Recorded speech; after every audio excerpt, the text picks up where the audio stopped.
everyone, it's Josh Kinney here, and today I want to go over how I overcame objections with an internal recruiter and also with a team lead and owner of a small company. Yes, in both cases, they said, sorry, you don't have enough experience, and we just don't think that you're the right fit for this position because we're looking for somebody, and I'm sure you know what I'm about to say because you've probably heard it, with more experience. How did I get them from saying that to yes, we want to do another interview with you, to yes, we want to hire you? Stay tuned to the end of the video and I'll show you exactly what I did. But before then, I want to go over a few things that I feel, and this is outside of the tech realm, but what I feel is super important for you to have going into an interview to make you more successful. And let me take a step back. It's not always going into the interview. It's with everything you do. It's with when you meet connections on LinkedIn, or if you're on YouTube, or you're using Twitter. Whenever you are meeting people, it's how you are coming across to them. Number one, have confidence. And I see this all too often. You have that really strong developer who runs circle around all of his friends, but he's quiet, he's shy or she's shy, and just doesn't have that confidence, that juice that you need. Because when you get into these jobs, it's not only, hey, write this code, developer, or hey, I want you to go over here and fix this bug fix, developer. It's working with a team, communication, and hey, why did you do it this way? Well, I don't know, I just thought it was, and not having that confidence. You have to have that, and you better believe when you're talking all the way from just friends to recruiters to managers going through the interview process, they are looking for that skill set. Number two, and this can be taken in different ways, and that's okay, but what I want to tell you is be ready. And what I mean by that is, it doesn't matter if it's the first coding interview or a discussion, be ready to be able to talk on what you're developing or what your path is. Whether you're a mobile developer, a web developer, an architect, whatever it is, you need to be able to talk on it. And if you say you've been self-taught for a year and you barely know how to explain the basics, you're missing the point. You're not doing something correctly. You need to go back to your drawing board, see where you are messing up on or doing something incorrect. For me, it was tutorials. I was doing too many tutorials and I was like, wow, I could do this and that hypes me up. But then when I go over to my own project, it's like, oh no, I'm on my own. I get into these problems and then I would freak out and go back to the tutorials because they made me feel good. And I got into that little state of always being in the tutorials. It could be different for you, but you need to understand where you're going, your path, and you need to make sure that where you're at now, and I see like, hey, you need to put in 2 hours a day to be a developer, or hey, you need to put in 5 hours a day, or you need to go join a boot camp and do 8 hours a day. Whatever works best for you. Personally, me, I needed the 2 to 4 hour mark because I came in knowing nothing. But wherever it is for you, do that. But make sure you're growing and you're not staying the same. That's the biggest thing. If you're going for a job, even if it says senior mobile developer and you're not a senior mobile developer, but you have an interview, they see something in you. So show that confidence that I already mentioned, and then be able to talk on what you can at least do. They're going to see, hey, this guy has never had a real job.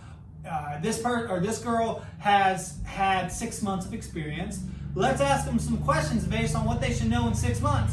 And if you can't answer those, or get on that whiteboard and show, or even have them look over you as you're coding, if you're not comfortable with that, then that's where you need to sharpen.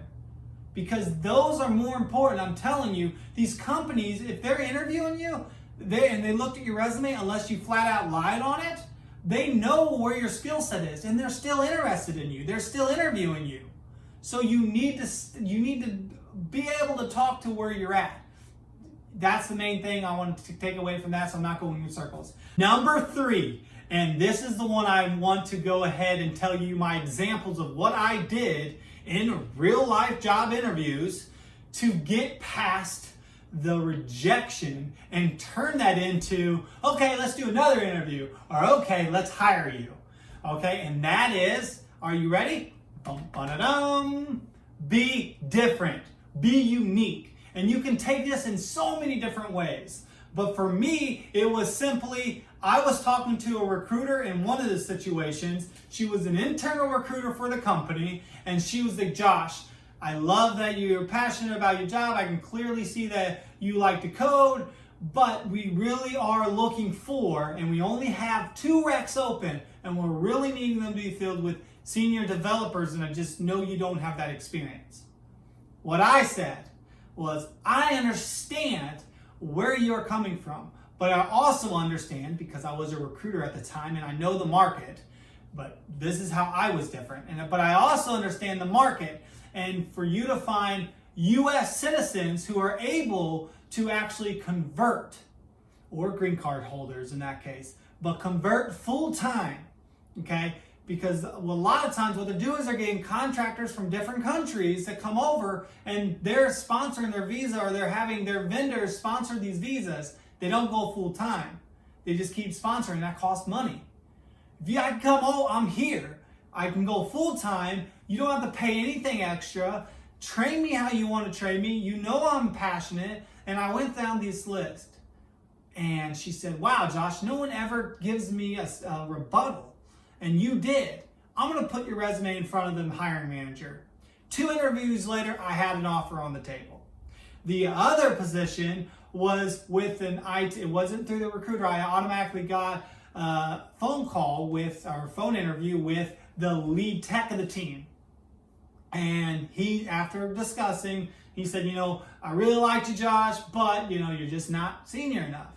And then I went ahead, showed him my resume, because I just knew this from a friend, so I just got in there, but they hadn't even seen my resume. So I showed him my resume. I showed him a couple apps that I had done.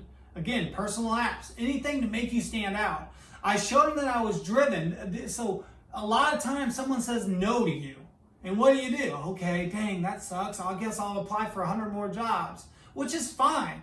But don't say okay. Try to flip that. Sell them on why they should hire you.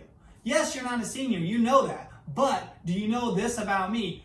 I have a website. I have, 6 apps in the App Store. I spend, 40 hours a week after my full-time job, and I love it. I never get burnt out because I know that this is my passion.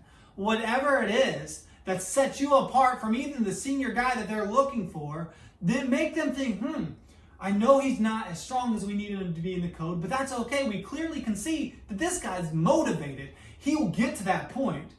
And he's probably cheaper than what we're looking, so we'll save a little bit on the budget, or whatever their causes are. You made them think a second, maybe this guy will work.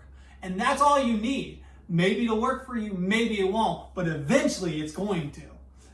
Or you're going to find that junior role that you're just way above everyone else who applies, because you have that confidence. You know what you're talking about because you were ready. Be ready. And then you were different. You stood out. Whatever that is for you, standing out is huge.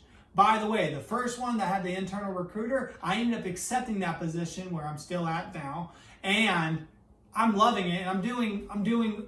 So we had trimester bonuses, and every single time so far I've meets the expectations, exceeded expectations on everything, because they saw something in me that I made them see. I am passionate. I love coding. I love doing this. Hire me. I'm begging this. I'm begging for this job. I want it. And they could see that. And I got the job.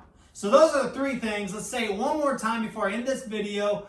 1, be confident. 2, be ready. And 3, be different. Be unique. Keep that in mind. If you like this video, give it a thumbs up and hit that bell so you can see my newest content I put out. And of course, if you're not already, hit that subscribe button, because I put out awesome videos. You know I do, and you want to see more. Thanks, everyone.